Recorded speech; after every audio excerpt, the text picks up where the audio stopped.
Welcome to Nacho Fitness Coach. This is Nacho Ordinary Fitness Podcast. I'm Sara, and I'm Nacho Typical Fitness Expert. And I'm Caleigh, and I'm Nacho Average Fitness Beginner. We're here to spice up your fitness journey with some humor, a little knowledge, and a couple glasses of wine. We're here to prove that getting fit doesn't have to suck. So whether you're a seasoned athlete or a couch potato, we've got some tips, tricks, and unconventional advice for you. Let's redefine fitness together and learn to balance fitness and fun. So, Caleigh, we have a guest again? We do, in person. We've got Nick Hochertz with us. Again, did I do it angry German enough? Oh, yeah. There we go. Perfect. Do it again. Yeah, Hochertz. So, if you've listened to season 2, Nick was a guest with us in season 2, and he's got a wealth of knowledge, a very decorated background with the military, West Point grad, judo national champion. He's been active for a very long time. He's very skilled and technical in the work that he does do. And so we talked about some things in season 2, but we've brought him back because he's filled with way more knowledge that is worth sharing. Yeah. So welcome back again. Thank you. Glad to be back. Yeah, I love it. And what I'm excited about is you've become like a certified Nacho Fitness Coach listener. Oh, yeah. Enough to be like, wait, there's something that I think needs to be added in to round off a bunch of conversations and time together. So. Oh, yeah. Like listening to Nacho Fitness, I wanted to make sure I had a topic that fit in, and I was just going through. I was like, wow, you guys hit all the great things. I was actually just at the gym earlier today. And a friend that just started getting going, I'm like, you know what? Look it up on the screen. Listen to that. That's pretty good. It's a good start. I don't know why it just blows my mind when I hear people that actually listen to the podcast. We just had no idea that they exist. Yeah. We're just here talking about stuff because Caleigh has questions and we were just answering them. And whenever people tell me they listen, I'm like, why? What are you doing with your life? But thank you for being a listener. It's informative. We've had nuggets of information that have been worthwhile. I just feel like we're just having silly goose fun, and it's cool that people are actually like getting something out of it. Yeah, I mean, that's better than what I do. I just write dissertations, and everyone just goes into screensaver mode. They're just like, oh, okay. Oh, wait. Sometimes you got to like shake the mouse by maybe throwing some bourbon at them. There we go. There we go. Just wake things up a little bit. Yeah. So we're going to talk about putting some things together, I think. You've got some notes. Right. It's like how to put a program together. Which is a question. Right. And like it's like, okay, this is a good thing. This is a good thing. This is a good thing. But how do I take, if I want to be a full transformation of functional athletic fitness from my start to 12, 15 months down the road, what am I doing to be efficient with that 2-year long journey? And so we'll start this off. Let's have a little bit of a pop quiz. Oh, shoot. I didn't study. Yeah. I did not either. But I like that we're thinking like 2 to 3 years instead of just like, over the next 4 to 6 weeks. I mean, you've got to get in that mindset. So what's the best fitness thing? I'll list off a couple. Okay. Full body splits is number 1. Number 2, isolated splits like chest day, back day, arm day. Cardio. I know someone's a fan of cardio. Body weight workouts. Heavy lifting, light lifting. So what's the best? It depends on your goals. Great answer. Great answer. Also a bit of a cop-out. She's full of those. So I love that. I use that all the time. Yeah. So Caleigh, what's the best fitness thing? I mean, Sara told me one time, we had a whole episode about full body splits, right? I do love me some full body workouts. You do. And so I guess that's just kind of stuck in my mind. I guess I know it's not cardio. I might feel like it is, but nobody else agrees. I mean, it's hard though to say best because it's definitely the top of my list as far as like preference for a bunch of reasons because it's efficient. The full body. Full body, and then like people are busy and it's like, how do you get the maximum? It makes the most sense to me. Yeah. Yeah. But it does depend on your goals, though, Yeah. a little bit, because it's like, what are you doing for it? Or it's like, if it's different stages in your life, maybe certain things will fit better. But I have a feeling that you have an answer. Yes. Perfect. That's the answer, is yes. Oh, All of it. all of it. Yeah. Okay. There we go. So all of it has a place and a time. Mm-hmm. I mean, with full body, I think it's, I think that what you're saying is absolutely right, but there is a downside. It's like if you're doing full body, high intensity intervals, like CrossFit. Well, what happens when you put a beginner into CrossFit? You get an injury and a elbow surgery, 3 months later. Yeah. So, I mean, the way I see it, I guess a good analogy is like building a house. So then if I change this question of what's the best house thing, what's the best plumbing, electricity, AC, heat, insulation, foundation, what's the best? Well, the foundation. Well, you want it all, right? You need all those that's things. true. Well, you gotta have the foundation first. I mean, if you just got the foundation, That's true. You're just sitting on a concrete slab Yeah. going, Need it all. well, where's my Netflix? In the rain because there's no roof. And you can't build it all at the same time. True. Like there's not one action, not one week, one workout that's going to give you is going to give you everything that you want. Right. So we have in a training cycle, we phase it out. There's a good thing and a bad thing about every style of training. And so when you do your phased training, you're picking up you're picking up the good thing. You might pick up the bad thing as well. But when in the next phase of training, we're mitigating what we did that was kind of not the greatest. And of course, it depends on your goals. Yeah. Right. Yeah. I mean, when we say it depends on your goals, this is another comparable question to if people are just like, oh, that darn dang answer again. Yeah. Well, it's just like, if Caleigh, you want to go on vacation and you ask, so how do I get to a good vacation spot? Well, it depends. Where do you want to go? Right. Where are you starting at? Yeah. Yep. Yeah. So how you can get there? How much money you want to spend? Yeah. There's a lot of different things. It's like, yeah. well, I mean, you want a beach? You got Bader Park. Right. Or do you want to go to the Florida Keys? I don't know. Like, it's a variety. Yeah. And so that with fitness, I mean, it's so complex that it's almost an art versus a science. Yeah. And, but you definitely got to get the science. Otherwise you get into bro fitness category. We don't like to go to bro fitness as much as we can. We like to try to stay Right. a little bit more on like the somewhat educated We side consider of things. ourselves scientists, I think would be safe to say. Oh yeah. I mean, this podcast is for science. It's all very It's all scientific. scientific. It's all very and I've scientific. read every white paper possible. No, I haven't. But I follow the people that do dissect the white papers. And What's then I white just- papers? What? Like, is that like Cliff Notes? No. Okay, time out. Oh. Do we need to define this? What are white papers? So white papers are basically the outcomes of a research study. I've never heard that. Really? I really thought you would be a person who wrote white papers. Are you guys messing with me? Girl, you even get out of the basement sometimes. So a white paper is basically, it is what the researcher writes as far as like the outcomes of the research study that they did. And so that's just the term as far as I've never heard this. you're reading the white And I'm paper. not You're dumb. reading. I know. That's why I'm kind of surprised that you've never even heard the term. I never have. So it's the very scientific jargon, very scientifically written outcome of a specific study. And so somebody that's the researcher that conducted the study, that's what they write as far as like what they found with the study.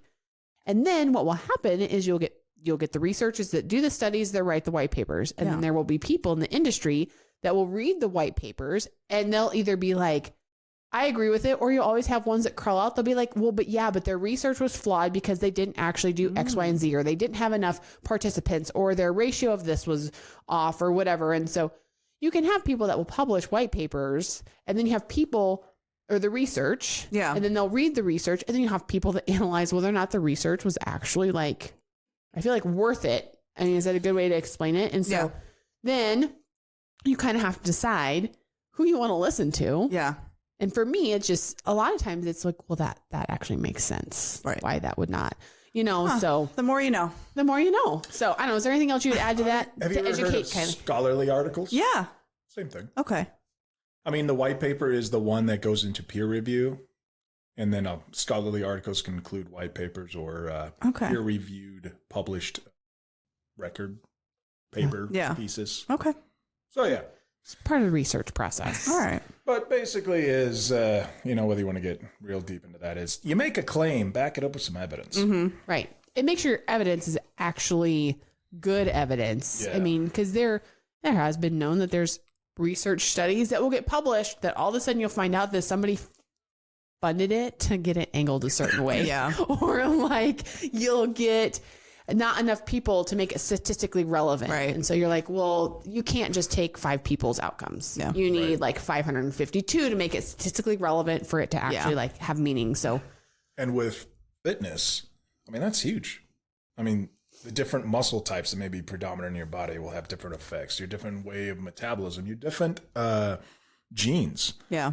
Some genes you can process certain nutrients and others can't process it, and it will have different effects and so on and so forth. So with fitness, we still don't really know how the muscle contracts and relaxes. I mean, you have like the sliding filament theory, but it doesn't have a complete holistic explanation of how the muscle flexes. So if we don't have that, everything is up in the air. yeah, And a lot it of changes a lot. And I know, Sarah, you say this quite a bit, is like, it depends on how you feel. Yeah. I mean, you really got to use that as a guide once you get familiar with yourself for your lifelong fitness journey. Mm-hmm. But kind of going with the programming is how do you, this is what I did for athletes, with martial arts. I changed this into for soldiers that were more lifelong fitness versus trying to peak an athlete at a certain time.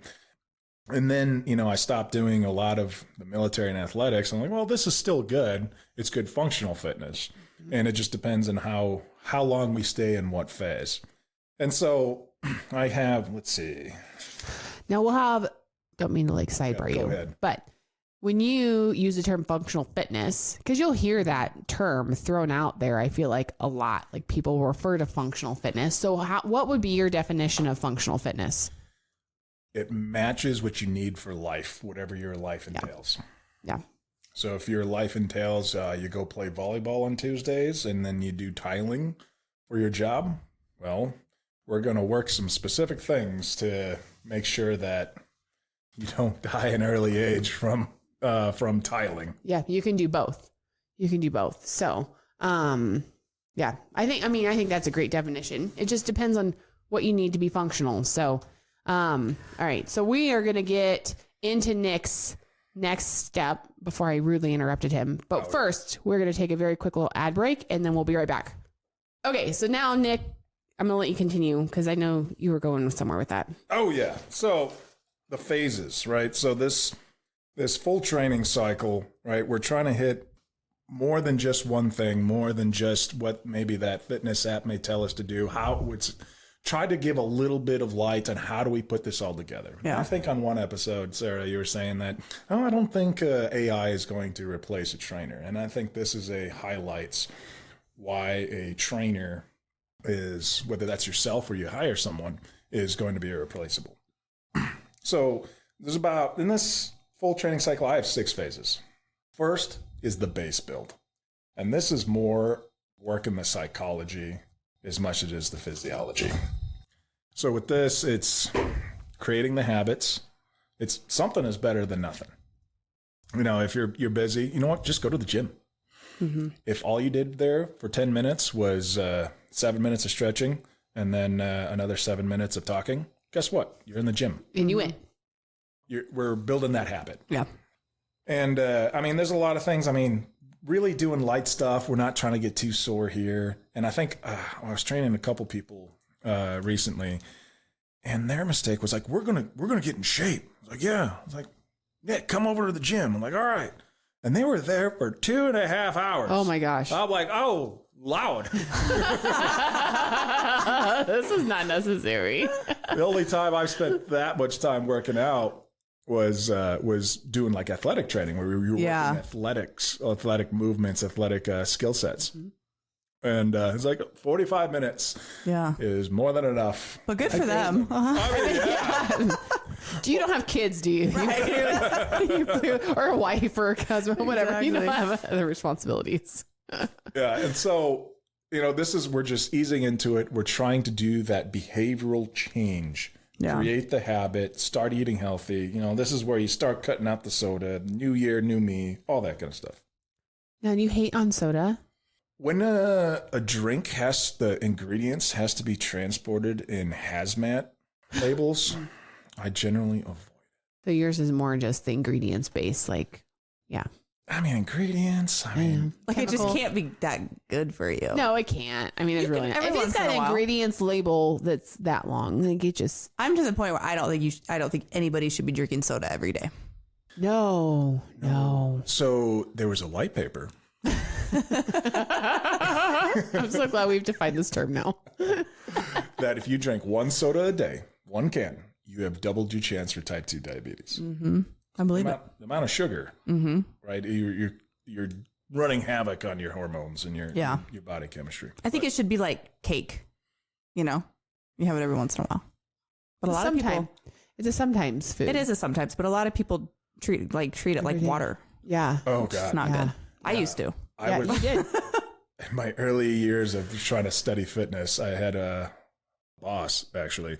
I don't think he had a glass of water for like 3 years. He just had Diet Coke. And I don't think I did for... That exists. Yeah. I was like 35 before I drank a glass of water. I was just like, how did you survive? I don't know. How did you survive? Just walking around dehydrated and...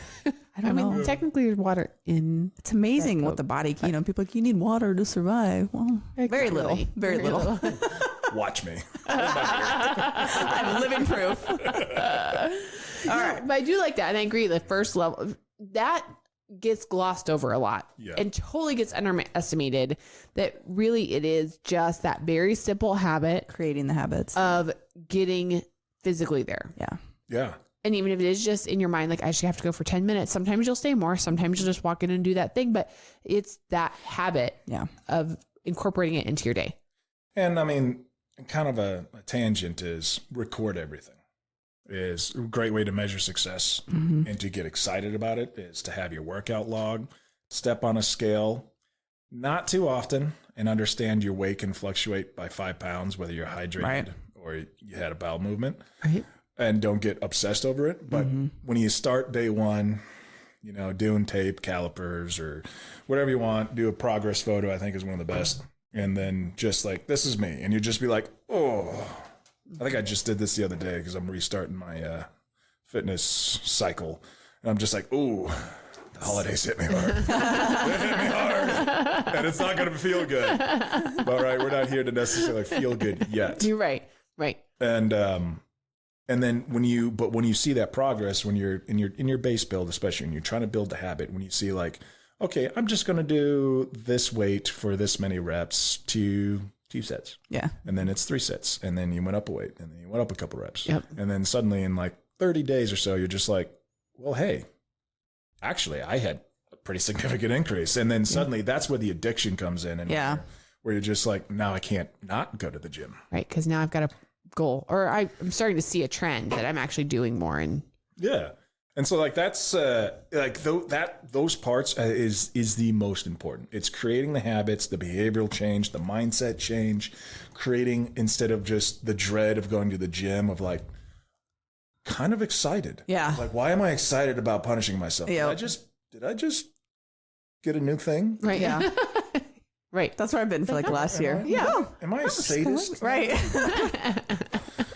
So, but you see, it's about the progress, right? It's about, look what I can build. Yeah. And and so if you need to stay in that, if you're brand new to fitness, 30 days minimum in this phase. Oh, I've been doing it for like a year. Where you been, Nick? You stay in that as long as you need to make sure it's established. And be honest, you can live in that phase. Yeah.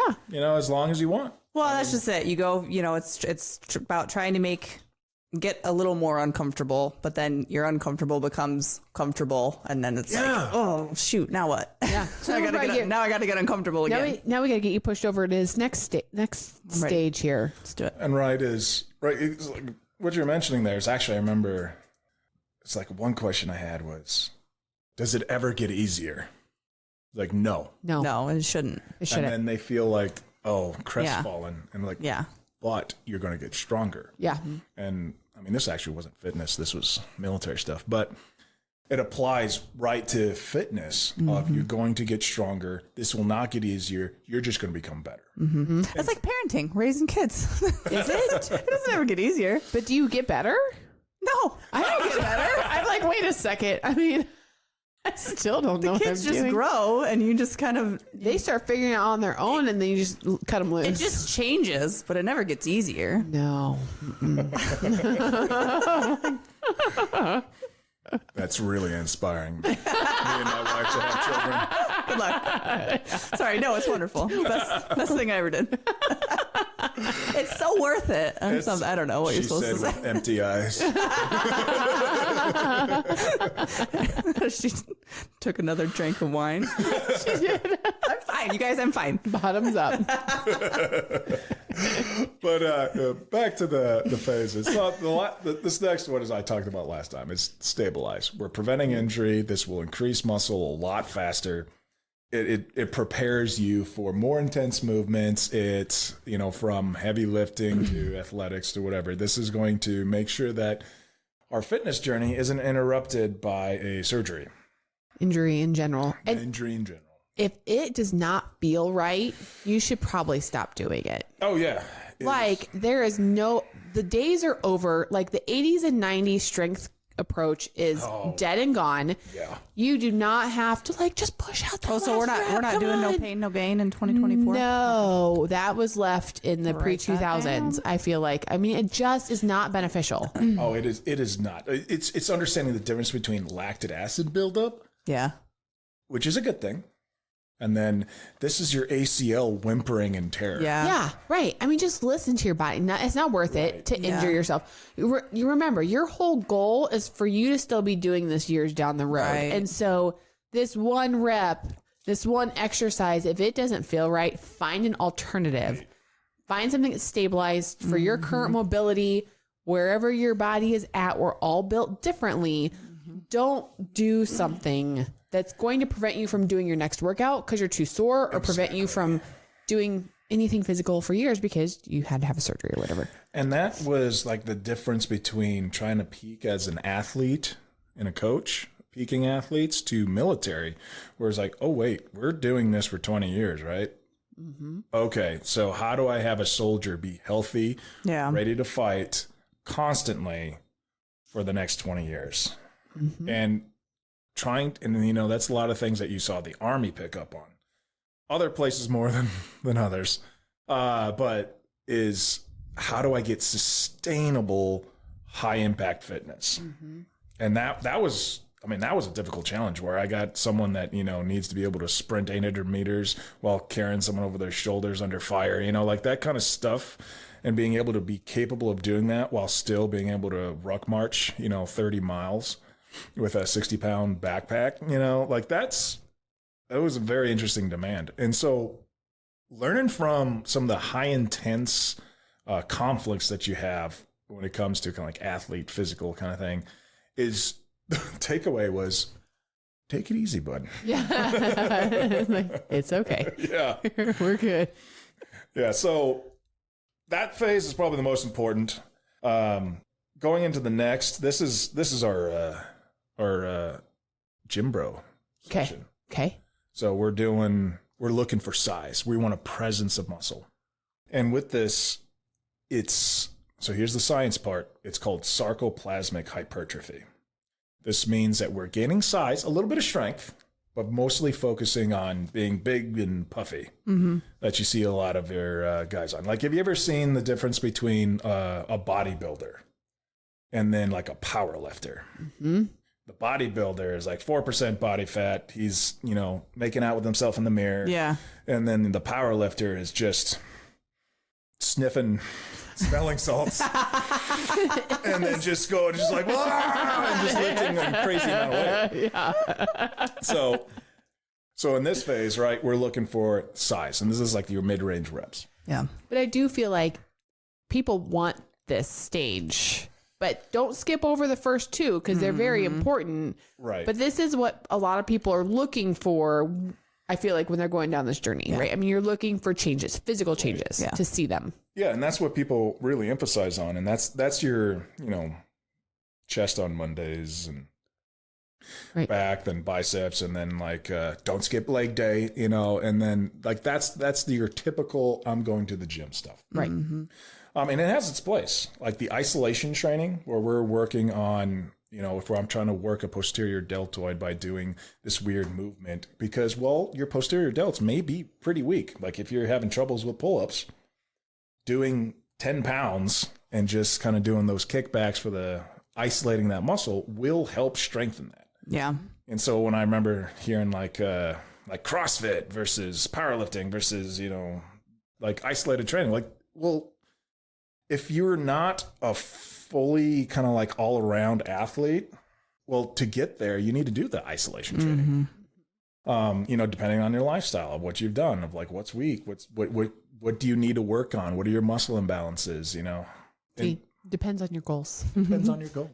Totally depends on your goals. Well, I had a personal training client once where her left side was way stronger than her right. And typically you would find like your dominant hand side is stronger. Yeah. And hers was opposite. And we were like, what's going on? Well, sometimes you can relate it to like, especially females, if you have had kids, like which side you're holding your kid. I mean, you can find some muscle imbalances when you're doing like lifestyles related stuff like that, but it was not any of those things. And I was like, why is your right side so much weaker than your left? Well, all of a sudden we were doing ab work, I think, on the ground at one point.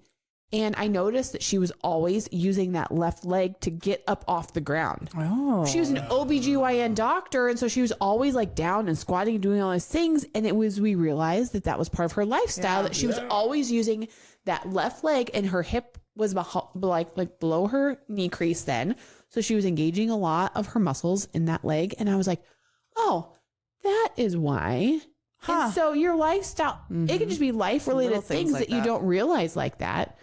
It can make a difference in how you would approach your training based on your body, your lifestyle, things that you've done. No, exactly. And that's, again, the reason why Sara says it depends, because we're 10, 15 minutes into explaining a small amount of it depends. Right. And so in this phase, basically building a presence muscle, you're doing mid-range reps, you got short rests, and what do you consider mid-range reps? 10 to 15 is, at least the last study I read, is usually what you looked at for that sarcoplasmic hypertrophy, where the fluid of the muscle fiber is being filled and expanded versus the muscle fiber recruitment. What do you say for a short break? What would you say is a short rest break? Well, here... Under 2 minutes? 30 seconds? Under 5 minutes? I think we should ask our resident expert. On resting? Yeah. We're waiting for you, Caleigh. Let's change. How long do you scroll TikTok between sets? So here I'll reframe it to like strength. So if you want to be really, really strong and you just want to lift heavy things, and 1 minute and just grunt. 60 seconds. How long should you rest? 60 seconds. 3 to 5 minutes, I think, is what the study was. Really? Oh, yeah. 3 to 5 minutes. If you're doing like 3 to 5 reps, 1 rep maxes. Yeah, I don't do that.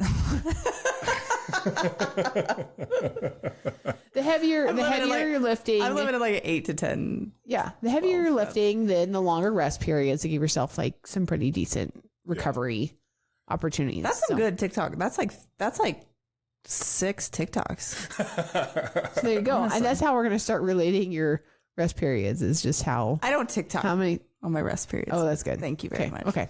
Trying to. Okay.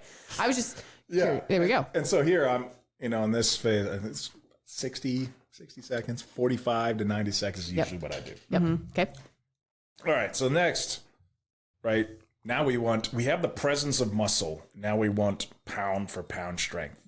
What I always kind of went through my mind was just like picking up a scoop of snow, and you got a big scoop of snow. That's the previous phase where we're just building a presence of muscle. Then with this phase of strength, or myofibrillar hypertrophy is the technical term, is like we're like taking that big pile of snow and just condensing that into that lethal snowball you got saved for your favorite person. Mm-hmm. Where you're almost just ice condensing it. Yeah. Dang, where you're guys. just like and so in this phase is when we really start to work the nervous system just as much or more than the muscular system.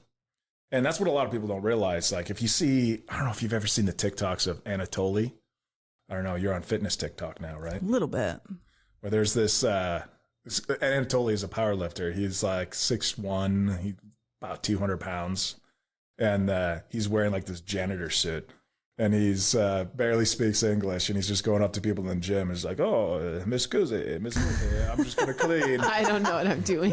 And then, and he's trying to clean around the powerlifting station where this guy's got like a 500-pound deadlift. And he just picks it up one hand. I have seen it. Yep. That's awesome. So Anatoly trains to develop myofibrillar hypertrophy, where you're pound for pound. You don't look that impressive, but then he's taking these bodybuilders and breaking them in half with his lifts. So that's and the look that you get on that is more like the chiseled flat muscle. If you're worried about looks, is that you look more like the Greek statues where you're just versus solid. Solid, not super puffy. Yeah, rounded or whatever. Yeah. Yeah.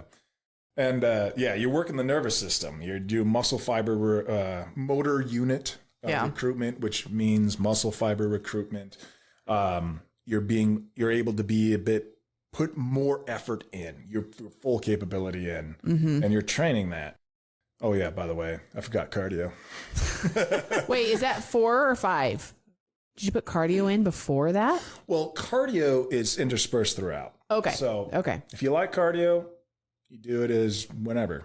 What for me is I make sure that in the previous phase, when we're building that presence of muscle, you're at least starting your cardio, doing whatever. Go for a 2-mile run. Go for a 5-mile run. Do something. Something you enjoy that gets your heart rate up. Exactly. And then when we're in this phase is that, again, we're going to work on the nervous system, more on working your ability to put intensity in. So in this phase is what we're doing sprints. You know, I'm a big fan of 200-meter sprints. Mm-hmm. I do 200-meter sprint, then I'll do like 10 squat jumps, 200-meter sprint, and then like 25 sit-ups kind of thing. We're going to have to get Nick. That's what I was just thinking. You want to do the Deadly Dozen with us? No. He doesn't even know what it is. He's like, sounds horrible. I love it. I don't run anymor. Oh. Doctor's orders. Okay. But you could walk the 400 meters. Well, speed walk. Problem is, I would be out there and be like, "Oh yeah, I could do this." I used to be real fast, and I go out there. I'm like, "Oh no, never mind. No, that's why the doctor said no more running. Do that. Your back is not ready. My back hurts." But yeah, like I was a huge fan of that. Where you're doing like in this phase, probably not more than 800 meters sprint. Like if you want to do a 400, 800, 400, doing kind of like your heart rate as your resting period. Or like 200, like when I did 200-meter sprints, like it was all out. So like there would be like 3-4 minutes before you'd sprint again. And I mean, I'd have some of the fittest people that I've ever known. And like when we'd start this, we'd do like 6 iterations and everyone was done. I mean, we'd work up to maybe 10 or 11. And, but to be able to maintain like that sprint speed. Yeah. I mean, you can do it. Would you go out to the track or did you do it? Track. Yeah. Okay. Track workouts. I used to make it like kind of like an interdependent competitive kind of like format where kind of like relays and in teams and whoever got last place got to do 100 burpees because they weren't working hard enough. Oh, that's horrible. I heard that was your favorite. I'm like, my doctor told me I can't do burpees. Right. Doctor's note. Dr. Sara. So yeah, and this we're looking at this phase. This is the pound for pound strength. This is a lot of really just breaking those limits that you think you have. Mm-hmm. Is that you're lifting heavier, you're running faster, you're pushing yourself through it. And throughout this phase, I have probably 2 subsets where we're like, okay, we're going to take a 5-minute rest. Mm-hmm. And then you're just so bored at the gym. We're like, yeah. People are looking at you like, so you here to work out? It's like just resting, watching that tick that go around one more time. Yeah. And then I know I do like to reduce the rest times as well to kind of start prepping for the last phase, which is not the next one. So the next one I go into is the plyometrics. So this is number 5. Number 5, okay. Plyometrics. So this is largely targeted towards athletes, but there is a functional fitness non-athlete reason to do this. Because, Sarah, I'm sure you've seen this all the time. So what's that happens when you have people doing a lot of plyometrics? Like a lot of that explosive work. You can't do it. I mean, it's hard. I mean, we don't jump as adults as much as we used to run and jump and hop and play and do the things that we were little. But I mean, heart rate gets up really fast. They struggle with it really quickly. And a lot of shins get bloody real fast. Yeah. So if we have box jumps, we got to be real careful. I still have a scar from that. It's like they're brutal. Have you had any run-ins with box jumps? Nope. Kaleigh? No. Do you do box jumps? No, step ups. Do you do any? No jumping. No jumping. Yet. No, as a matter of fact, when I was doing the body weight workouts on the Fitbod app, I would go in. They would give me like a jumping, whatever. I would go in and say no, thank you. Why? Thank you, but no, thank you. Don't you think people should be jumping? I probably a little should bit. Be. I just didn't like. Oh it. yeah, there's a lot of good reasons, but there's also a lot of bad reasons. Right. I mean, it didn't feel good, so I didn't do it. And that's the thing is like a lot of the jumping, like we saw when we were changing the whole fitness program in the Army, where we're doing a lot of more explosive, the jumping. We started seeing a lot of essentially undiagnosed lower back and knee pain. Yeah. And we were just like, well, what's causing this? I raised my hand. I'm like, sir. Probably the jumping. We got a lot of non-athletes doing athletic things. Yeah. And no one really taught them. Mm-hmm. This is how you jump to kind of cushion your knees and your hips. Right. So you got that. And if you're jumping on, we were jumping on concrete, literally just going from the sidewalk to actually grass. Not even grass. Like grass, of course, is the answer. Sure. But even going onto the road where there's actually just a millimeter more of bend into that, the black tar. Oh, you have like on a hard concrete sidewalk. Like an sidewalk. asphalt, something versus concrete, just the surface. Yeah. And so like there is a danger to it, but with this building up to the phase, we're trying to prevent that.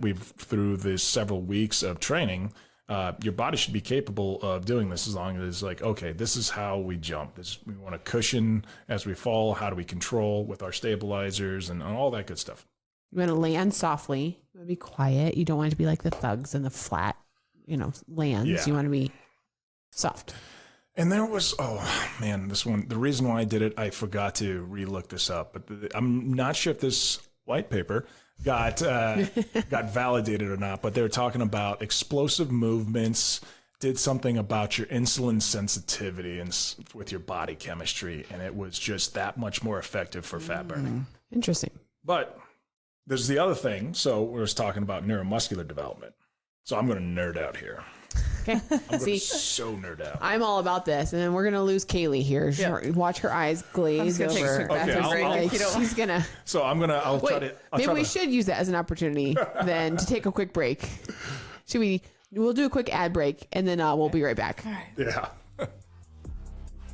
For more content, follow us on TikTok at Nacho Fitness Coach. Okay. All right. Now we're back. So now Nick's gonna nerd out on us a little bit with some reasons why he thinks this is stage number 5. So the reason why I started getting really interested in the science part is what I'm about to tell you. And this is what I had a blessing of a great strength conditioning coach my senior year in high school. And this is what he told me. It's like, Have you ever heard those stories of like the mom that lifts the car off her child of just adrenaline, human superheroes, you know, they have a moment of brilliance. Well, the science behind that is that in your muscle fibers, you have spindle fibers and the Golgi tendon organ. So basically, these act as like a governor for your muscles. You know, governor as in, you know, like on a motor where we're capping your speed at 45. So this is to prevent injury. You know, when that moment where you're just trying to lift something and just, I can't do it. Right. That's your Golgi tendon organ going, you're not ready because that's going to rip something. Right. So your fight or flight response overrides that. It sends the signals to say, we don't care if we tear our muscle from our bone. We need to be the best version of ourselves right now. And everybody is capable of lifting that car if they need it. And so when I heard that, I was just amazed. I don't know. To me, that's just like, oh, wow. That's a very nerdy version of inspiration.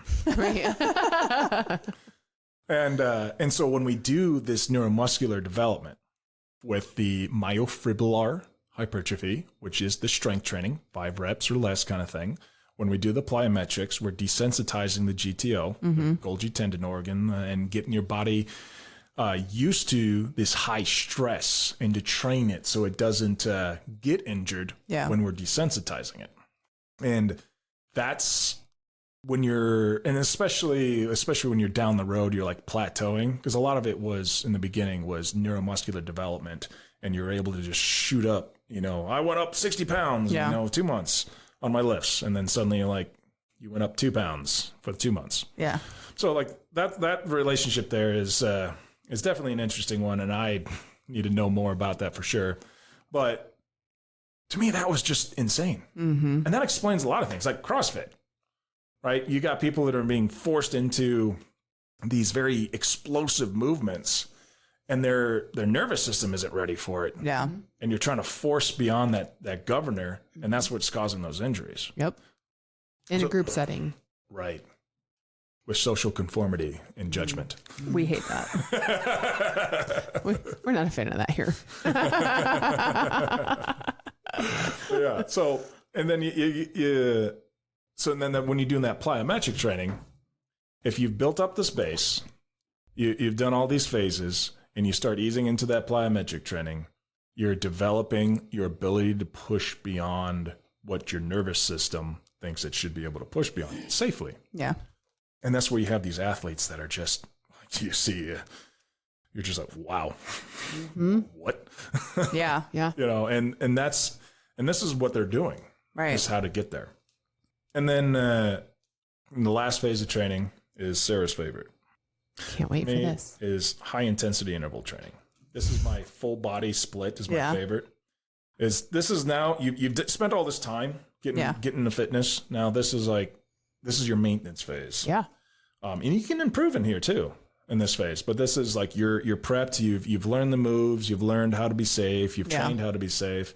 Now, hey, we spent way too much time in the gym. Now it's time to, hey, let's put more time towards kids. Right. Or to the job. Or, you know, Cheetos on the couch. Right. Flaming hot Cheetos. Right. Flaming hot Cheetos on the couch.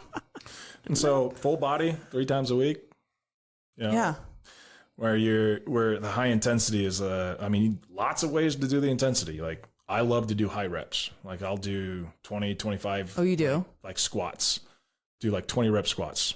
Oh my gosh, I get bored after like 10 or 12. I'm like, oh, I've tried going to 20 multiple times. I'll stop at 15. Like it's the most miserable thing. It is hard. It's really hard. Heart rate gets up like you just. I know. And you're like, oh my God, I've been doing this forever. And then, try doing like heavy. Like no, thank you. Oh yeah, it's disgusting. Yeah, it's great. Sounds horrible. But or on the military athlete program, we were doing like the 5 reps, do 5 rep deadlift, go sprint, 400 meters, do 20 box jumps. Okay, now here's your rest period, 60 seconds. Do it again. That's unhinged behavior. None of that. I would never. Oh yeah. We might if we do the daily dozen. If that's a big if. Big if. Yeah, and so it's basically it's for me, full body split, or if you don't want to do a full body split, you can still do this with you if you just want to do like chest day even. Yeah. You know, I wanted to do bench. Okay, then I'm going to do a pull immediately after. So I'm doing like a bent over row and then a press, a push, a pull, a cardio movement, push, pull, cardio movement. And you can develop everything, and you're doing that neuromuscular strength. You can work that size. You can work more cardio. Yeah. You know, instead, okay, I'm going to do 6 200s. And then, you know, maybe afterwards, after I've done this cycle of 6 200s and sit-ups and whatever, I'm going to just finish it off with 15 minutes of squats and lunges. Yeah. So that allows you to put time back to other things in life, because it's not just about, right. We're not celebrities. We're not, you know, Thor. Yeah. You don't have 2 to 8 hours a day to work out. No. Spend $500,000 on personal gym and trainer. Right. Nobody has time for all that or the money. No. So, I mean, I'm like the 45 minutes or less, you know, just getting it done, but just being aware of your goals, but not cutting out any of those areas, because they're all really important. They all play into the overall factor of everything. And it's just, it gives you an opportunity to go live life at its fullest. Yeah. Right. Yeah. And I, especially for me later in life, the reason why I work out is not to be a champion, not to go fight a war.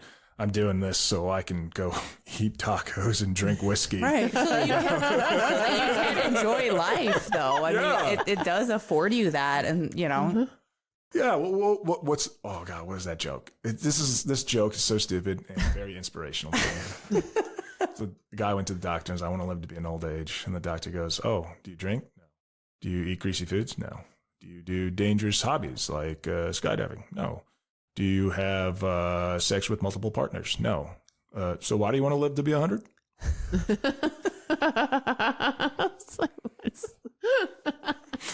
You just took all the fun out of life. Yeah. So, what are you doing? That's the point. Yeah. Yeah. So fitness is great, but again, fitness is just dying slower, and let's make the most of it. There we go. Still enjoy life. It's that balance. Oh man. You know, saying. Awesome. I like it. What do you think? I like it. I love having Nick. Does it here. make sense? We need to have Nick come back. I know. Nick is great. All the time. I could just be in the background drinking. Yeah. There we go. We already have Alan. Yeah, we already have Alan for that. Me and Alan will hang out and be like, oh, hey. All right, man. Yeah, you can be more of Caleigh's barometer about whether or not she's funny or not, because she just needs that balance. I do know I'm funny. I just sometimes it's nice to see Alan bust a gut over there. Oh my goodness. I think this is a great topic. I think it also plays a little bit off of early in the season, we had a guest, and he was just talking about how the average person's doing all of these very athletic things, and like they're doing these races and ultra marathons and things like that, and how like average isn't really average anymore. Yeah. Average people are training like athletes. Yeah. And, you know, or we're living life like more athletically, or I don't know. I mean, you're carrying your kids around, you're doing physical things. Makes sense when he said it. Yeah. And so you're doing, you know, races are popular. There's all these different physical events that are a popular hobby now. And so it's just like, at some point it is beneficial to educate yourself enough in these different areas that you can know what works best for you based on what you're trying to do. And so this is a great foundation of some stages to kind of think through and figure out, okay, how can I kind of replicate this in the best way for me? Right. So. Yeah. And then you can modify it. I mean, this is just me saying, hey, this is how I trained up to be a decent athlete and trained up to be a good soldier. And depending where you're at in life, what you want in life, you can spend time in different phases, but just don't spend 6 years in I'm going to do bicep curls. Mm-hmm. Yeah. With the barbell in the squat rack. In the squat rack. Yeah. I think it's, you know, like, or spend like was popular in the Army was spend 20 years like, I'm going to run 7 miles every day. Yeah. For 20 years. Oh, no. It's just not necessary. No, can everybody settle down? That's just a little overkill. Just recognize that there's phases and there's stages and there's different things that are appropriate at different times for everybody. Very much so. There you go. I like it. This was a great topic. We love it. We love this. We love Nick. Come back again. Yeah. We loved having you. So there we go. That's all we got for today. Yeah. So until next time. Bye. Thanks for listening. Be sure to head over to our Instagram at Nacho Fitness Coach and let us know how you feel about the topic. Do you love it or hate it? Also, don't forget to hit that subscribe or follow button wherever you're listening. And if you like our podcast, leave us a rating. See you next time. You've been listening to Euphony Innovatives Sonified.